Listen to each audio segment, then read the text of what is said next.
Hello, welcome to English for Everyone, where we practice real-life American English. Today we're learning this phrasal verb, write down. It's a separable phrasal verb, so if you have a pronoun, you need to separate it. Example, it. Write it down. Pronunciation, write it down. The T in write changes to a fast D, write it, write it. And the T in it is a stop T, because it's before a consonant. So stop the air, make the T position and stop the air. Write it down. Link together with the D in down. Write it down. If you need to write something on a piece of paper, you need to write it down. My coworker told me that I have a meeting tomorrow. I need to write it down so I won't forget. Example, his coworker told him that he has a meeting tomorrow, and he's going to write it down so he won't forget. Let's practice. He just found out about a meeting tomorrow. Is he going to write it down so he won't forget?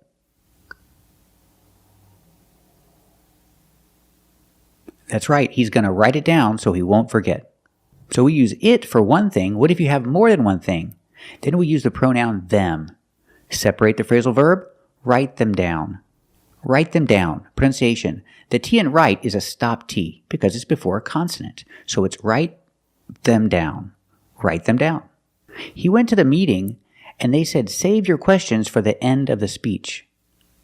Someone's going to make a speech at the meeting. So he has a few questions to ask at the end of the speech. So what should he do? He should write them down.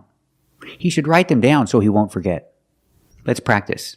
He has a few questions to ask, but he can't ask them now. He has to wait until the end of the speech. What should he do? Should he write them down? That's right. He should write them down so he won't forget. Also, if you use the word something, you cannot say I need to write down something. Put it in the middle. Say I need to write something down.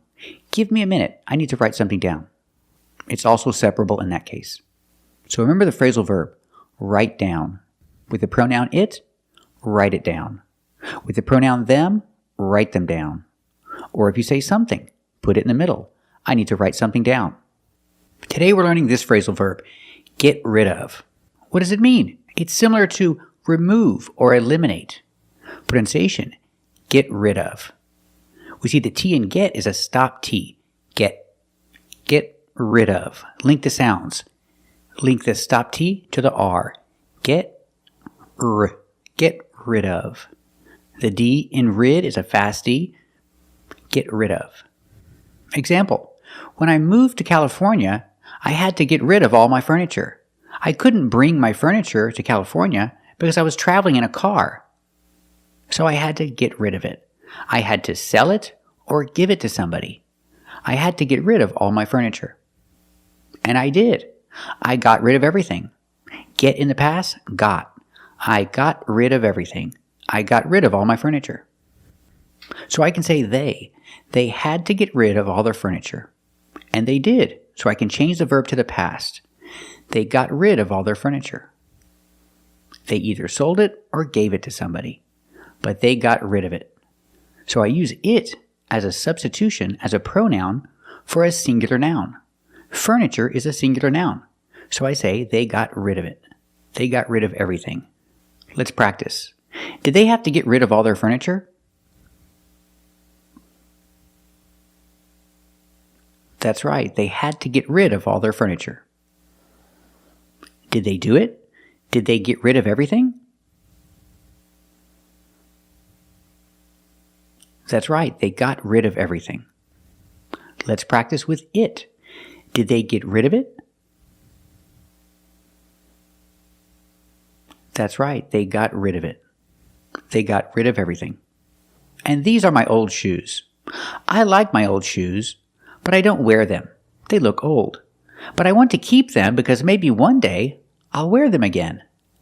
But my wife says no. My wife says I need to get rid of them. She says they're old and I don't need them and I shouldn't keep them. So she says I need to get rid of them. I need to get rid of my old shoes. She says I need to get rid of them. But I don't want to get rid of them. I want to keep them. Let's practice. What does my wife say? Does she say I need to get rid of my old shoes?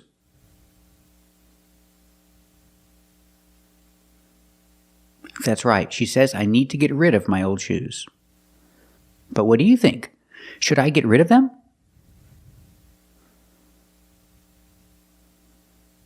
That's right. Maybe I should get rid of them. They're old. So remember the phrasal verb, get rid of. It means to remove or eliminate. And you can say get rid of it if it's singular or get rid of them if it's plural. Hey Kevin, look at the dashboard and instrument panel. That's right. This is the dashboard and this is the instrument panel. But normally we don't call these instruments, we call these gauges. 1 gauge, 2 gauges, 3 gauges, 4 gauges. Keep watching until the end of the video and practice with all the different types of gauges. For example, this is the temperature gauge, this is the tachometer, this is the speedometer, and this is the fuel gauge. They're all gauges. It's lit up like a Christmas tree. It sure is. It's lit up like a Christmas tree. Use the phrasal verb light up. In the past, lit up. And the description, the adjective, is lit up. We hear the pronunciation of the T in lit up. It sounds like a fast D. Lit up. Da-da-da, lit up. It's lit up like a Christmas tree. There are a lot of lights on. What about the red light? It's on. This red light here? Yep. That's for your seat belts. Can you buckle up? Yes. I can fasten my seat belt. Remember, with the verb fasten, the T is silent. It's not fasten, it's fasten. Fasten is the verb. It says I need to fasten my seatbelt, so I did. I fastened my seatbelt in the past. Or you can say buckle up. That's right, you can also say buckle up. Look, the light is gone. That's right, no more light. No more seatbelt light because I fastened my seatbelt. The check engine light is on. That means there's a problem with the engine and I need to take the car to the mechanic and find out what's wrong with it. When are you going to take the car to the mechanic? I need to do it pretty soon, but I don't think it's anything major. I think it's a minor problem. But I need to take the car to the mechanic, have the mechanic look at it, and find out what's wrong. I use the phrasal verb, find out. It means to discover. It's the moment you receive the information, you find out. I need to take the car to the shop, have the mechanic look at it, and find out what's wrong. What about the wrench? Oh yeah, that's a little wrench right there. Remember the word wrench. The W is silent. So it's pronounced with the R sound first. Wrench. That's a little wrench. And it means that we need to have our oil changed. When do you want to get the oil changed? We can do it right now. We can get the oil changed right now. Sounds good. Let's go. Let's go. We're here at Jiffy Lube because we're going to get the oil changed in the car.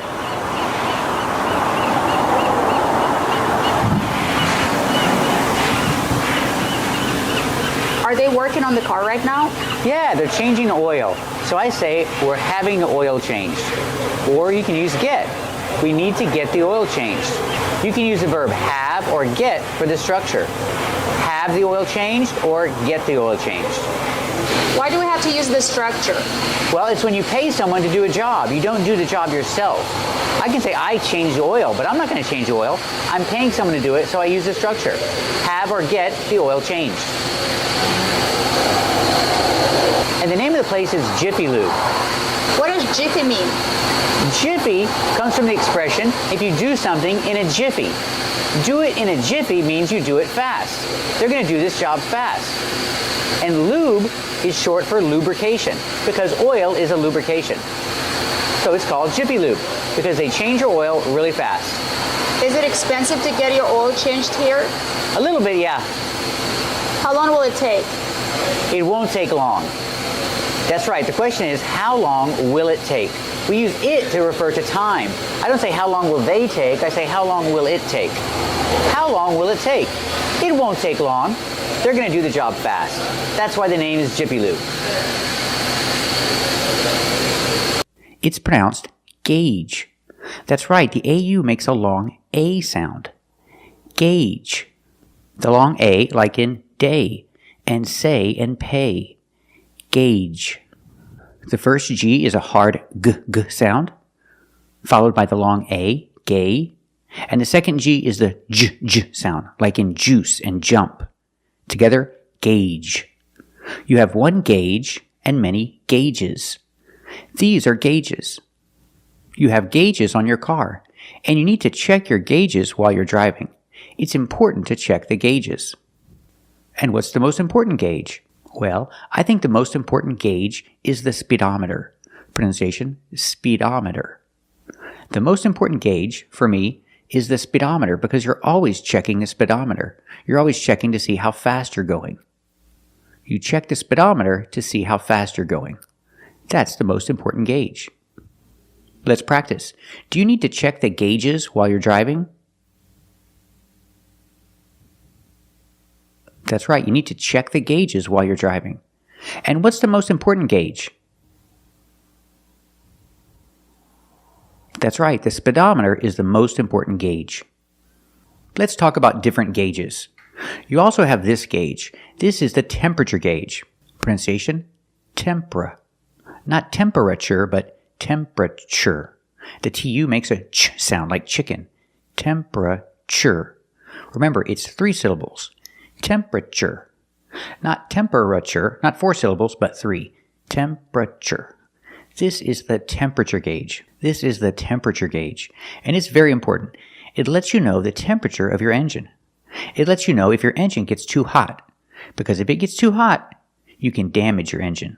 So the temperature gauge is very important. So you need to check the temperature gauge to make sure your engine doesn't get too hot. Let's practice. Why do you need to check the temperature gauge?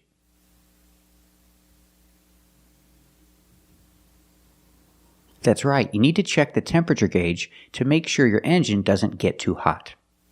And this is called your fuel gauge. The fuel gauge lets you know how much gas you have, or how much diesel fuel you have, depending on your engine. I don't have a diesel, so I check the fuel gauge to see how much gas I have. You can also call it a gas gauge. So you check your fuel gauge to see how much gas you have. Let's practice. Why do you check your fuel gauge?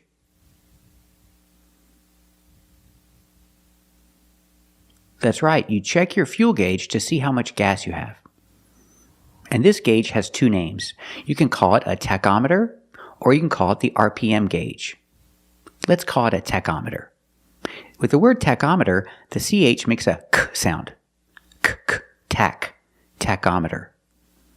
You check the tachometer to check your RPM. RPM stands for revolutions per minute. It's how fast your engine is turning.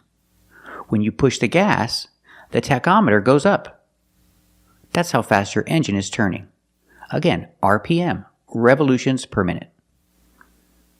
The tachometer is important if you drive a standard. You need to check the tachometer if you're driving a standard. It's very important. Let's practice. Do you need to check the tachometer if you're driving a standard? That's right, you need to check the tachometer if you're driving a standard. It's very important because you need to know when to change gears. So remember the 4 important gauges in your car. You have the speedometer, that's the most important gauge. You have the temperature gauge, that lets you know the temperature of your engine.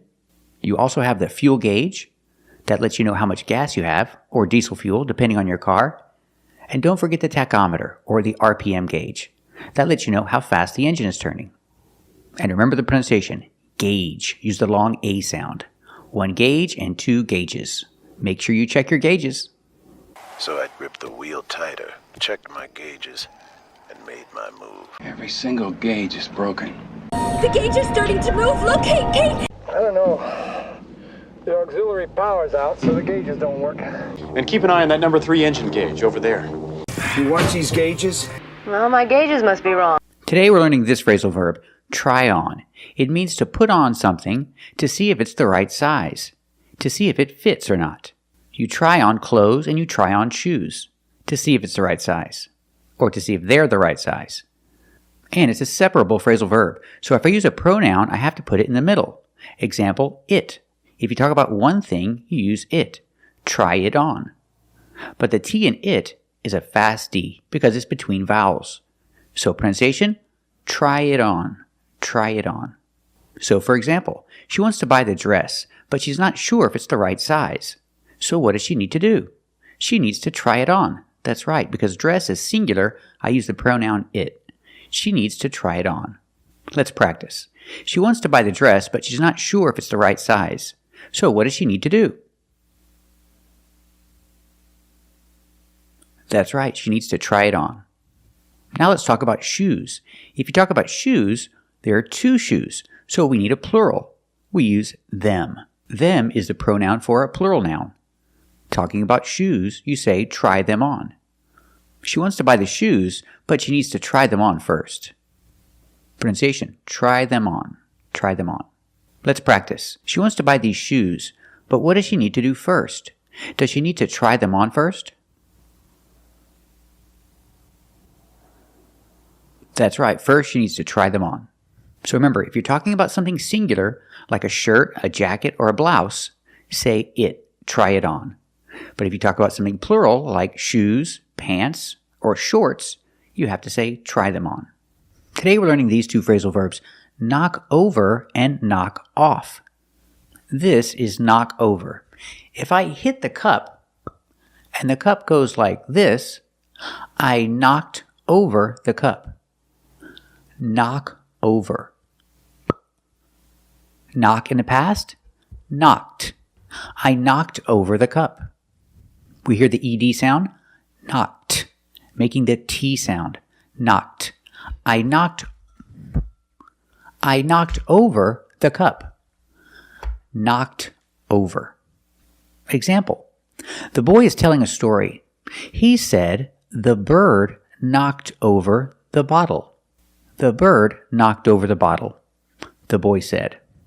If I use a pronoun, I use it, replacing the bottle. So I can say, the bird knocked it over. Pronunciation, the T in it is a fast D because it's between vowels. So together, knocked it over. It over. Knocked it over. What happened? The boy said a bird knocked it over. A bird knocked over the bottle. Let's practice. What did the boy say? Did the boy say a bird knocked over the bottle? That's right. The boy said a bird knocked over the bottle. Let's practice with the pronoun, knocked it over. Did the boy say a bird knocked it over? That's right. The boy said a bird knocked it over. I think he's lying. Now let's practice with another phrasal verb, knock off. Off is the opposite of on. Because the bottle was on the table, I can say the bird knocked it off. Connecting to the table, knocked it off the table. The bird knocked the bottle off the table. So I can say the bird knocked the bottle off the table, or the bird knocked it off the table, using the pronoun it. Knocked it off the table. The T in it is a fast D. Knocked it off. Knocked it off. The boy said the bird knocked it off the table. Let's practice. What did the boy say? Did the boy say a bird knocked the bottle off the table? That's right. The boy said a bird knocked the bottle off the table. Now let's practice with the pronoun it. What did the boy say? Did the boy say a bird knocked it off the table? That's right. The boy said a bird knocked it off the table. I think he's lying. So remember the two phrasal verbs. Knock over, in the past, knocked over, with the pronoun knocked it over. And knock off. Knock off, in the past, knocked off, with the pronoun knocked it off. Today we're learning these phrasal verbs. Fall over and fall off. Example. The bottle fell over. Fall in the present and fell in the past. The bottle fell over. This is not a separable phrasal verb. I do not separate it. Just fell over. Fall over in the present, fell over in the past. The bottle fell over. And I say fall off if I connect it to the table. Fall off the table. In the past, fell off the table. The bottle fell off the table. So I can say the bottle fell over or the bottle fell off the table. Use fell off if you say table. Let's practice. What happened? Did the bottle fall over? That's right. The bottle fell over. Did the bottle fall off the table? That's right. The bottle fell off the table. I think the boy did it. So remember, phrasal verbs, Fall over in the past, fell over. And fall off in the past, fell off. Thank you for watching, and if you like this video, subscribe to our channel. And if you want to become a member, click the join button. And we'll see you next time.